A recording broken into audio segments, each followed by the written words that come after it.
આવતીકાલે સવારે 8 વાગે જાહેર થશે ધોરણ 10નું પરિણામ। ગુજરાત બોર્ડની સત્તાવાર વેબસાઇટ પરથી જાણી શકાશે આ પરિણામ। વોટ્સઅપમાં પણ મળી શકશે પરિણામની નકલ। 9,07,000થી વધુ વિદ્યાર્થીઓની આતુરતાનો આવશે અંત।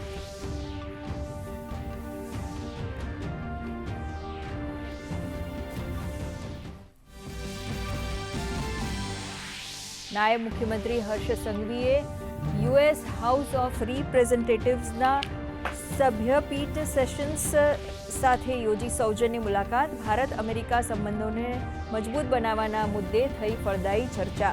નાયબ મુખ્યમંત્રીએ ઉદ્યોગ વિભાગને લગતી વિવિધ કામગીરીઓની કરી સમીક્ષા।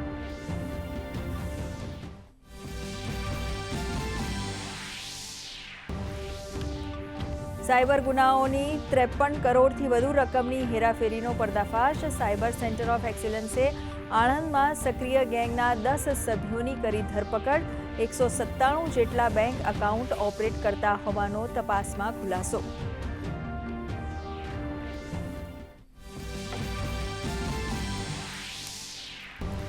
વડોદરા નજીક કોટના બીચ પર મોટી દુર્ઘટના। મહીસાગર નદીમાં નહાવા ઉતરેલા 5 યુવકોમાંથી 2ના મોત। ઊંડા પાણીમાં ગરકાવ થયેલા 3 યુવકોનો સલામત બચાવ। સમગ્ર વિસ્તારમાં ગમગીનીનો માહોલ।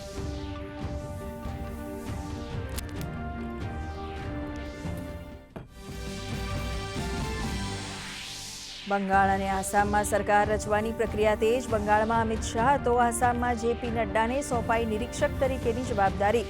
રવિન્દ્રનાથ ટાગોરની જન્મ જયંતિ પર 9મી મેએ પશ્ચિમ બંગાળમાં યોજાશે શપથ ગ્રહણ સમારોહ।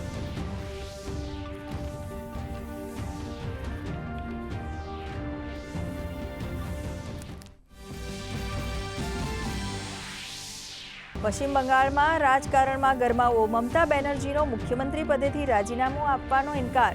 વોટોની હેરાફેરીનો લગાવ્યો આરોપ। મમતા બેનર્જીની ટિપ્પણી પર ભાજપે વ્યક્ત કરી નારાજગી। તો ભવાનીપુર બેઠક પર લાગેલા આક્ષેપોનું ડીઈઓએ કર્યું ખંડન। સમગ્ર પ્રક્રિયાને ગણાવી પારદર્શક અને નિષ્પક્ષ। સંયુક્ત આરબ અમીરાતના ફુજૈરા હુમલામાં 3 ભારતીય નાગરિકો ઘાયલ। પ્રધાનમંત્રીએ હુમલાની કરી સખત નિંદા। કહ્યું, નાગરિકો અને માળખાગત સુવિધાઓને નિશાન બનાવવા એ અસ્વીકાર્ય। સંકટની ઘડીએ યુએઈના પક્ષે હોવાનું આપ્યું આશ્વાસન।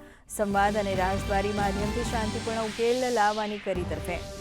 તો રાજ્યમાં ભર ઉનાળે વરસાદી માહોલ। અંજારના હીરાપર અને ભુજના મોડાસર, મોખાણા સહિતના વિસ્તારમાં વરસાદ। અમરેલીના ધારી, ગીર પંથકમાં હળવા વરસાદી છાંટા। મહીસાગર, દાહોદ, પંચમહાલ સહિત 9 જિલ્લાઓમાં આજે માવઠાની આગાહી।